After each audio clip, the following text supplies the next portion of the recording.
ਵਿੱਚ ਸ਼ਬਦ ਸੀ। रुको, इस स्थान दे उत्ते पहला लफ्ज़ लिखिया होया आ आद विच शब्द सी। और इस वचन दे उत्ते आपां ध्यान करिए कि आद विच शब्द यानी कि शुरुआत विच ही शब्द है।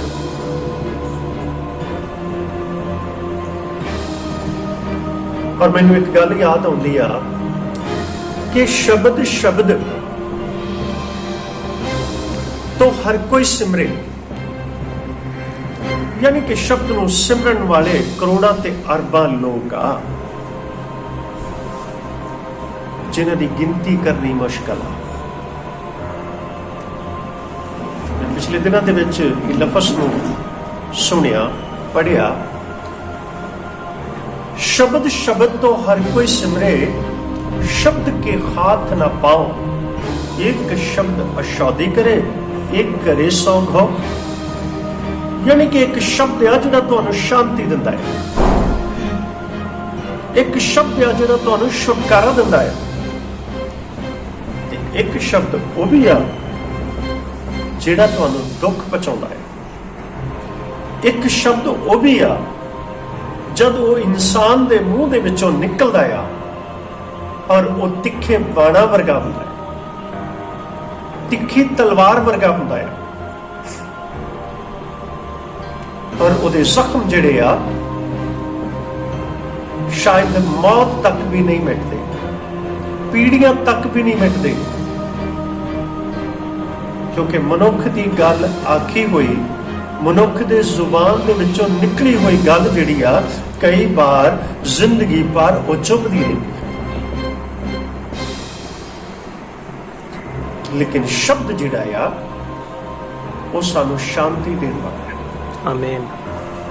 भाई जे तुसी सिमरन करन वाले हो, जे तुसी शब्द दी वडियाई करन वाले हो, तां की ये शब्द जिहड़ा आ तुहाडे बंद और जोड़ दे विच रच गया? जे ये शब्द तुहाडे बंद और जोड़ दे विच रच गया आ ते तुहाडा सब कुछ बदलना शुरू हो जाएगा। हालेलुया, आमीन। तुहाडा चाल चलन भी बदल जाऊगा ते तुहाडा देखना पाखना भी बदल जाऊगा ते तुहाडा सोच और विचार भी बदल जाऊगा। इसदा मतलब है कि शब्द तुहाडे अंदर रच गया है, शब्द ने तुहाडे अंदर जन्म ले लिया है। और मैं वो शब्द की गल करदा आ जिहड़ा मुढ़ तो सीगा, जिस शब्द के नाल आकाश और पृथ्वी की रचना की गई। आद विच शब्द सी, आद विच जानी कि शुरुआत ही शब्द तो हुई है, शुरुआत ही शब्द। इन्हां सारियां गल्लां दा आपां ध्यान करिए, इन्हां सारियां गल्लां नूं आपां सीखीए कि साडे लई बेहतरी दा कारक होगा। खाली आपां सिमरन करन वाले ना बनिए, पर जिद्दां जिद्दां असीं सिमरन करदे आ साडे विच सिमरन दे गुण आ जाण, शब्द दे गुण आ जाण। सो इत्थे लिखिआ आ आद विच शब्द सी, और दूसरा लफ्ज़ आ और शब्द परमेश्वर दे संग सी, शब्द परमेश्वर दे संग सी। तीसरा लफ्ज़ सुनो जरा, बहुत इंपॉर्टेंट आ। अते शब्द परमेश्वर सी, शब्द परमेश्वर सी। जब आज वचन नूं मैं पढ़ रहा सीगा और मैं इस वचन दे उत्ते थोड़ा जिहा गौर कीता, आद विच शब्द सी, शब्द परमेश्वर दे संग सी, अते शब्द ही परमेश्वर सी। यानी कि जिस शब्द नूं तुसीं सिमरन करदे हो, ਉਹ शब्द ਜਿਹੜਾ ਦੇਹਧਾਰੀ ਹੋ ਕੇ ਸਾਡੇ ਵਿੱਚ ਆਇਆ, ਉਹ ਕੋੜੀਆਂ ਨੂੰ ਸ਼ੁੱਧ ਕਰਦਾ ਹੈ ਤੇ ਤੂਫਾਨਾਂ ਨੂੰ ਥਮਾ ਦਿੰਦਾ ਹੈ।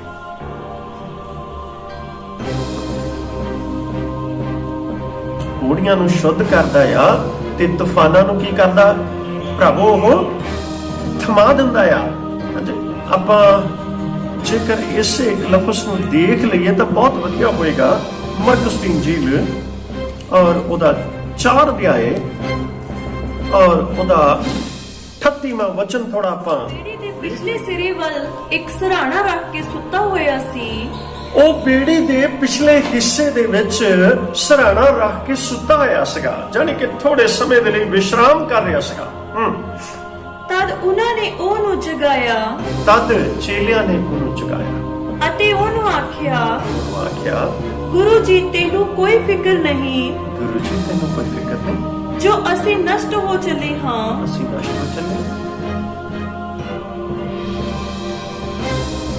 ਗੁਰੂ ਜੀ ਤੈਨੂੰ ਕੋਈ ਫਿਕਰ ਨਹੀਂ, ਤੈਨੂੰ ਕੋਈ ਚਿੰਤਾ ਨਹੀਂ ਕਿ ਜਿਸ ਬੇੜੀ ਦੇ ਵਿੱਚ ਆਪਾਂ ਸਫ਼ਰ ਕਰ ਰਹੇ ਹਾਂ, ਜਿਸ ਕਿਸ਼ਤੀ 'ਚ ਅਸੀਂ ਸਫ਼ਰ ਕਰ ਰਹੇ ਹਾਂ, ਉਹ ਕਿਸ਼ਤੀ ਜਿਹੜੀ ਆ ਪਾਣੀ ਦੇ ਨਾਲ ਭਰ ਗਈ ਆ। ਔਰ ਸਮੁੰਦਰ ਦੇ ਵਿੱਚ ਡਾਢਾ ਤੂਫਾਨ ਆ, ਲਹਿਰਾਂ ਜਿਹੜੀਆਂ ਆ ਬਹੁਤ ਉੱਪਰ ਉੱਠਦੀਆਂ ਜਾਂਦੀਆਂ ਆ ਤੇ ਬੇੜੀ ਜਿਹੜੀ ਆ ਉਹ ਪਾਣੀ ਦੇ ਨਾਲ ਭਰਦੀ ਜਾਂਦੀ ਆ। ਔਰ ਅਸੀਂ ਬੜੇ ਬਾਂਝ ਲਾਉਣ ਦੀ ਕੋਸ਼ਿਸ਼ ਕਰ ਲਈ ਆ, ਅਸੀਂ ਬੜਾ ਆਪਣੇ ਆਪ ਦਾ ਬਚਾਅ ਕੀਤਾ ਆ, ਪਰ ਤੂੰ ਵਿਸ਼ਰਾਮ ਕਰ ਰਿਹਾ, ਤੈਨੂੰ ਫਿਕਰ ਨਹੀਂ ਆ, ਤੈਨੂੰ ਚਿੰਤਾ ਨਹੀਂ ਆ ਸਾਡੀ। ਤੇ ਸੁਣੋ ਅੱਗੇ ਜਰਾ।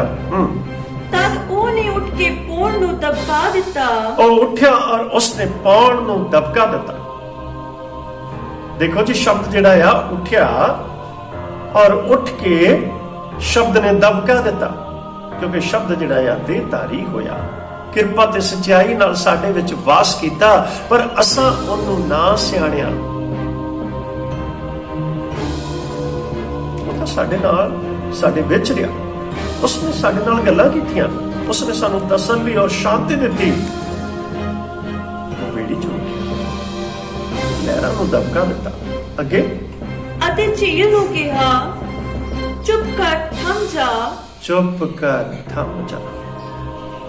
ਜਦ ਲਹਿਰਾਂ ਉੱਪਰ ਤੱਕ ਜਾਂਦੀਆਂ ਆ, ਉਹਦੀ ਇੱਕ ਆਵਾਜ਼ ਹੁੰਦੀ ਆ, ਤੂਫਾਨ ਦੀ ਇੱਕ ਆਵਾਜ਼ ਹੁੰਦੀ ਆ, ਤੇ ਸ਼ਬਦ ਜਾਣਦਾ ਆ ਕਿ ਜੋ ਸਮੁੰਦਰ ਚੋਂ ਤੂਫਾਨ ਉੱਠਿਆ ਆ ਉਹਨੂੰ ਕਿਵੇਂ ਸ਼ਾਂਤ ਕਰਨਾ ਹੈ। ਤੇ ਉਸਨੇ ਲਹਿਰਾਂ ਨੂੰ ਦਬਕਾ ਦਿੱਤਾ, ਚੁੱਪ ਕਰ ਜਾ। ਸਮੁੰਦਰ ਦੀਆਂ ਹਵਾਵਾਂ ਨੂੰ ਉਸਨੇ ਕਿਹਾ ਚੁੱਪ ਕਰ ਜਾ, ਲਹਿਰਾਂ ਨੂੰ ਉਸਨੇ ਕਿਹਾ ਚੁੱਪ ਕਰ ਜਾ। ਇਹ ਆਪਾਂ ਪਹਿਲਾ ਸ਼ਬਦ ਜਿਹੜਾ ਪੜਿਆ ਆ, ਸ਼ਬਦ ਦੇਹਧਾਰੀ ਹੋਇਆ, ਕਿਰਪਾ ਤੇ ਸਚਾਈ ਨਾਲ ਸਾਡੇ ਵਿੱਚ ਵਾਸ ਕੀਤਾ, ਕਿਉਂਕਿ ਆਦਿ ਵਿੱਚ ਸ਼ਬਦ ਸੀ, ਸ਼ਬਦ ਪਰਮੇਸ਼ਵਰ ਦੇ ਨਾਲ ਸੀ ਤੇ ਸ਼ਬਦ ਹੀ ਪਰਮੇਸ਼ਵਰ ਸੀ। ਪਰ ਅਸਾ ਸ਼ਬਦ ਨੂੰ ਨਾ ਸਿਆਤਾ, ਸ਼ਬਦ ਉਹਨਾਂ ਦੇ ਨਾਲ ਕਿਸ਼ਤੀ ਦੇ ਵਿੱਚ ਸੀ, ਔਰ ਸ਼ਬਦ ਨੇ ਉਸੇ ਵੇਲੇ ਹੁਕਮ ਕੀਤਾ, ਦਬਕਾ ਦਿੱਤਾ, ਉਹ ਲਹਿਰਾਂ ਥੰਮ ਗਈਆਂ। ਅੱਗੇ ਥੋੜਾ ਦੇਖ ਲਈਏ ਆਪਾਂ। ਤਾਂ ਪੌਣ ਥੰਮ ਗਈ ਅਤੇ ਵੱਡਾ ਚੈਨ ਹੋ ਗਿਆ। ਪੌਣ ਥੰਮ ਗਈ ਤੇ ਵੱਡਾ ਚੈਨ ਹੋ ਗਿਆ। ਇੱਕ ਲਫ਼ਜ਼ ਹੋਰ ਦੇਖ ਲਓਗਾ। ਉਸਨੇ ਉਹਨਾਂ ਨੂੰ ਕਿਹਾ, ਤੁਸੀਂ ਕਿਉਂ ਡਰਦੇ ਹੋ? ਤੁਸੀਂ ਕਿਉਂ ਡਰਦੇ? ਬਸ ਡਰੋ। ਜਿਸ ਕਿਸ਼ਤੀ ਦੇ ਅੰਦਰ ਸ਼ਬਦ ਹੋਵੇ ਤੇ ਉਹ ਡੁੱਬ ਹੀ ਨਹੀਂ ਸਕਦੀ। ਮੇਰੇ ਅਜ਼ੀਜ਼ੋ, ਜਿਸ ਕਿਸ਼ਤੀ ਦੇ ਅੰਦਰ ਸ਼ਬਦ ਹੋਵੇ ਉਹ ਡੁੱਬ ਨਹੀਂ ਸਕਦੀ, ਭਾਵੇਂ ਕਿੰਨੀਆਂ ਤੇ ਝੱਖੜ ਹੋਣ, ਉਹ ਕਿਸ਼ਤੀ ਨਹੀਂ ਕਦੀ ਡੁੱਬ ਸਕਦੀ। ਸ਼ਬਦ ਦੇਹਧਾਰੀ ਹੋਇਆ। ਜੇ ਸ਼ਬਦ ਤੁਹਾਡੇ ਵਿੱਚ ਵਾਸ ਕਰਦਾ ਆ, ਜੇ ਸ਼ਬਦ ਤੁਹਾਡੇ ਹੱਡਾਂ ਔਰ ਜੋੜਾਂ ਦੇ ਵਿੱਚ ਔਰ ਤੁਹਾਡੇ ਅੰਦਰ ਰਚ ਗਿਆ ਆ, ਸੰਸਾਰ ਦੇ ਵਿੱਚ ਭਾਵੇਂ ਕਿਹੋ ਜਿਹੇ ਤੂਫਾਨ ਤੁਹਾਨੂੰ ਨਾਸ਼ ਨਾ ਕਰਨਗੇ, ਉਹ ਬਿਮਾਰੀਆਂ ਤੁਹਾਨੂੰ ਨਾਸ਼ ਨਾ ਕਰਨਗੀਆਂ, ਉਹ ਮੁਸੀਬਤਾਂ ਤੁਹਾਨੂੰ ਨਾਸ਼ ਨਾ ਕਰਨਗੀਆਂ, ਕਿਉਂਕਿ ਜਿਸ ਜਗਤ ਦੇ ਵਿੱਚ ਤੁਸੀਂ ਰਹਿੰਦੇ ਹੋ, ਉਸ ਜਗਤ ਦੇ ਵਿੱਚ ਤੂਫਾਨਾਂ ਦਾ ਆਉਣਾ ਤੇ ਬਹੁਤ ਜ਼ਰੂਰੀ ਹੈ, ਮਹਾਮਾਰੀਆਂ ਦਾ ਆਉਣਾ ਵੀ ਬਹੁਤ ਜ਼ਰੂਰੀ ਆ, ਮੁਸ਼ਕਲਾਂ ਦਾ ਆਉਣਾ ਵੀ ਬਹੁਤ ਜ਼ਰੂਰੀ ਆ। ਜਿਹੜੇ ਮਛੇਰੇ ਤੱਟ ਦੇ ਉੱਤੇ ਰਹਿੰਦੇ ਆ ਜਾਂ ਸਮੁੰਦਰ ਦੇ ਕੰਢਿਆਂ ਤੇ ਰਹਿੰਦੇ ਆ, ਉਹ ਜਾਣਦੇ ਆ ਕਿ ਸਮੁੰਦਰ ਕਿਸੇ ਵੇਲੇ ਵੀ ਉਛਾਲ ਦੇ ਵਿੱਚ ਆ ਜਾਂਦਾ ਆ। ਉਹਦੀਆਂ ਲਹਿਰਾਂ ਸਮੁੰਦਰ ਚੋਂ ਕਈ ਵਾਰ ਬਾਹਰ ਆ ਜਾਂਦੀਆਂ ਤੇ ਸਭ ਕੁਝ ਰੋੜ ਕੇ ਲੈ ਜਾਂਦੀਆਂ। ਉਹ ਸਮੁੰਦਰ ਦੇ ਹਾਵ ਭਾਵ ਨੂੰ ਜਾਣਦੇ ਆ। ਮੈਂ ਪਿਛਲੇ ਦਿਨਾਂ ਦੇ ਵਿੱਚ ਸੁਣ ਰਿਹਾ ਸੀਗਾ ਕਿ ਇੰਨੀਆਂ ਜ਼ਬਰਦਸਤ ਲਹਿਰਾਂ ਉੱਠਦੀਆਂ ਆ, ਇੰਨਾ ਜ਼ਬਰਦਸਤ ਤੂਫਾਨ ਆਉਂਦਾ ਆ, ਪਰ ਜਿਹੜੇ ਸਮੁੰਦਰ ਦੇ ਆਲੇ ਦੁਆਲੇ ਰਹਿਣ ਵਾਲੇ ਪੰਛੀ ਆ, ਉਹਨਾਂ ਦੀ ਇੱਕ ਬੋਲੀ ਅਲੱਗ ਆ, ਇੱਕ ਭਾਸ਼ਾ ਹੀ ਅਲੱਗ ਆ, ਔਰ ਉਹ ਆਵਾਜ਼ ਕੱਢਦੇ ਆ ਕਿ ਝਟਪਟ ਪੰਛੀ ਜਿਹੜੇ ਆ ਉੜ ਕੇ ਦੂਸਰੀ ਜਗ੍ਹਾ ਪਸੇਰਾ ਲਾ ਲੈਂਦੇ ਆ। ਤੇ ਉੱਥੇ ਦੇ ਲੋਕ ਜਿਹੜੇ ਆ ਉਹਨਾਂ ਨੂੰ ਵੀ ਪਤਾ ਲੱਗ ਜਾਂਦਾ ਕਿ ਸਮੁੰਦਰ ਜਿਹੜਾ ਆ ਬੜੇ ਤੇਜ਼ ਤੱਤੇ ਤਾਉ ਦੇ ਨਾਲ ਉੱਠ ਰਿਹਾ ਆ। ਉਹਦੀਆਂ ਲਹਿਰਾਂ ਜਿਹੜੀਆਂ ਉੱਠ ਰਹੀਆਂ, ਉਹਨਾਂ ਨੂੰ ਹਾਵ ਭਾਵ ਹੋ ਜਾਂਦਾ, ਹਵਾਵਾਂ ਦਾ ਹਾਵ ਭਾਵ ਹੋ ਜਾਂਦਾ। ਯਾਨੀ ਕਿ ਉੱਥੇ ਰਹਿੰਦਿਆਂ ਨੂੰ ਉਹਨਾਂ ਨੂੰ ਤਜਰਬਾ ਹੋ ਗਿਆ। ਪਰ ਇੱਕ ਕੋਈ ਖਾਸ ਗੱਲ ਆ ਕਿ ਅੰਗਰੇਜ਼ਾਂ ਦੇ ਟਾਈਮ ਦੀ ਬਣੀ ਹੋਈ ਇੱਕ ਦੀਵਾਰ ਆ, ਉੱਥੇ ਬੈਠਣ ਦੇ ਲਈ ਇੱਕ ਵਧੀਆ ਉਹਨਾਂ ਨੇ ਲੋਨ ਤਿਆਰ ਕੀਤਾ ਆ, ਜਿਹਦੇ ਵਿੱਚ ਉਹ ਥੋੜਾ ਵਿਸ਼ਰਾਮ ਕਰਦੇ ਸੀ। ਇੰਨੀਆਂ ਲਹਿਰਾਂ ਉਸ ਦੀਵਾਰ ਦੇ ਨਾਲ ਟਕਰਾਉਂਦੀਆਂ, ਉਸ ਕੰਧ ਦੇ ਨਾਲ ਟਕਰਾਉਂਦੀਆਂ ਆ, ਉਹ ਦੀਵਾਰ ਟੁੱਟਦੀ ਨਹੀਂ।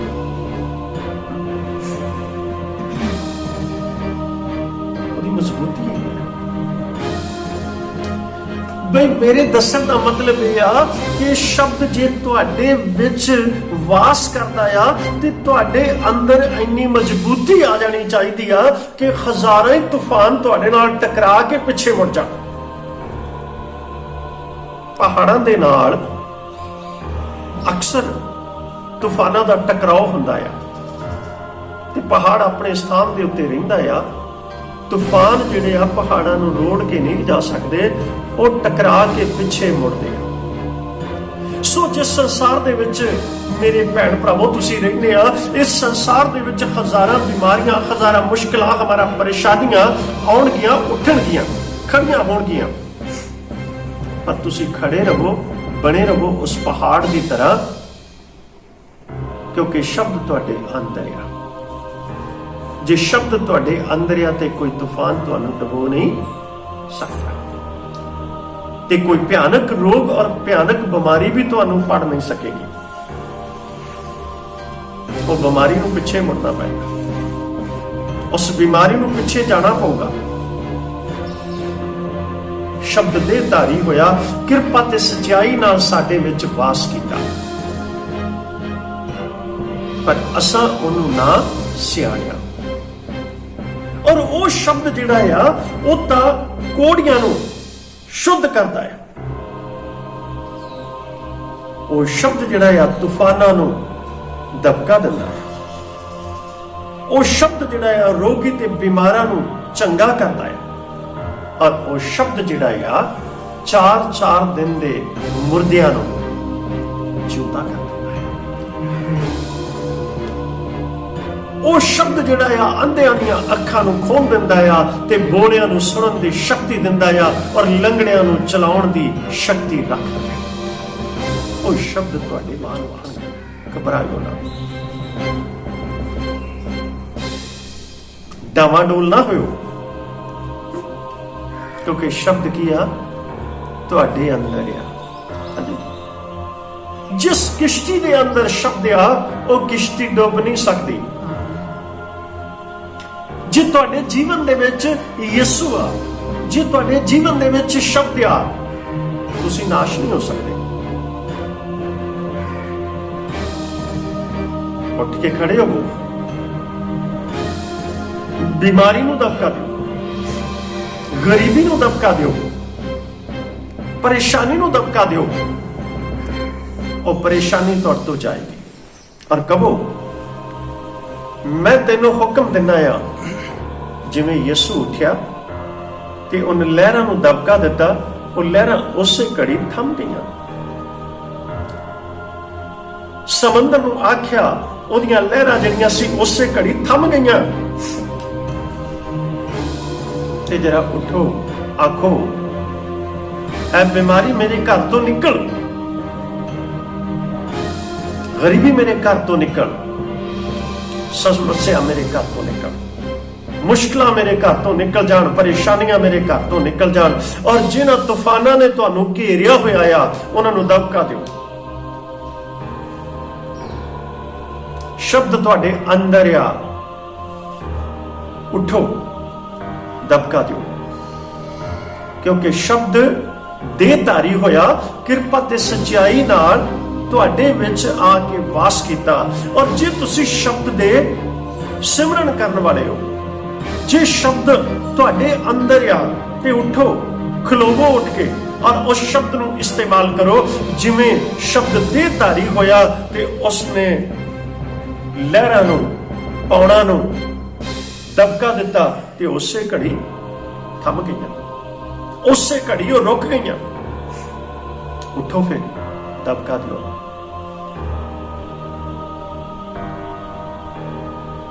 ਸ਼ੈਤਾਨ ਤੂੰ ਸਾਡੇ ਘਰ ਦੇ ਵਿੱਚ ਰਹਿ ਨਹੀਂ ਸਕਦਾ, ਇਹ ਬਿਮਾਰੀ ਤੂੰ ਸਾਡੇ ਘਰ ਦੇ ਵਿੱਚ ਰਹਿ ਨਹੀਂ ਸਕਦੀ, ਇਹ ਮੁਸ਼ਕਿਲ ਤੂੰ ਸਾਡੇ ਘਰ ਦੇ ਵਿੱਚ ਰਹਿ ਨਹੀਂ ਸਕਦੀ, ਇਹ ਬਿਮਾਰੀ ਤੂੰ ਸਾਡੇ ਦੇਸ਼ ਦੇ ਵਿੱਚ ਰਹਿ ਨਹੀਂ ਸਕਦੀ, ਤੂੰ ਸਾਡੇ ਪਿੰਡ ਦੇ ਵਿੱਚ ਰਹਿ ਨਹੀਂ ਸਕਦੀ, ਤੂੰ ਸਾਡੇ ਸ਼ਹਿਰ ਦੇ ਵਿੱਚ ਰਹਿ ਨਹੀਂ ਸਕਦੀ।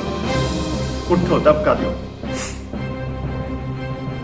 ਬਾਈਬਲ ਦੇ ਵਿੱਚ ਲਿਖਿਆ, ਜਿਸ ਨਗਰ ਦੇ ਵਿੱਚ ਤੂੰ ਵਸੇ ਜਾਂ ਜਿਸ ਸ਼ਹਿਰ ਦੇ ਵਿੱਚ ਤੂੰ ਵਸੇ, ਉਸ ਸ਼ਹਿਰ ਦੇ ਲਈ ਪ੍ਰਾਰਥਨਾ ਕਰ, ਯਾਨੀ ਕਿ ਉਹਦੇ ਲਈ ਬੇਨਤੀ ਕਰ, ਕਿਉਂਕਿ ਜਿਹੜੇ ਸ਼ਬਦ ਤੇਰੇ ਮੂੰਹ ਦੇ ਵਿੱਚੋਂ ਨਿਕਲਦੇ ਆ, ਉਹਨਾਂ ਸ਼ਬਦਾਂ ਦੇ ਨਾਲ ਉੱਥੇ ਟਾਲ ਹੋਵੇਗੀ, ਉਹਨਾਂ ਸ਼ਬਦਾਂ ਦੇ ਨਾਲ ਉੱਥੇ ਰੋਕ ਹੋਵੇਗੀ, ਉਹਨਾਂ ਸ਼ਬਦਾਂ ਦੇ ਨਾਲ ਉੱਥੇ ਬਚਾਅ ਹੋਵੇਗਾ। ਹੋ ਸਕਦਾ ਆ ਲੋਕ ਤੁਹਾਨੂੰ ਠੱਠਿਆਂ ਚੜਾ ਦੇਣ,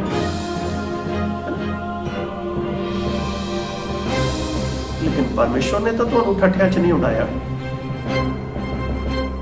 ਜਿਨ੍ਹਾਂ ਦੇ ਅੰਦਰ ਸ਼ਬਦ ਰਚਿਆ ਹੀ ਨਹੀਂ ਆ, ਜਿਨ੍ਹਾਂ ਨੂੰ ਸ਼ਬਦ ਦੇ ਬਾਰੇ ਗਿਆਨ ਹੀ ਨਹੀਂ ਆ, ਜਿਨ੍ਹਾਂ ਨੂੰ ਸ਼ਬਦ ਦੇ ਬਾਰੇ ਪਤਾ ਹੀ ਨਹੀਂ ਆ, ਉਹਨਾਂ ਦਾ ਗੁੱਸਾ ਨਾ ਕਰੋ,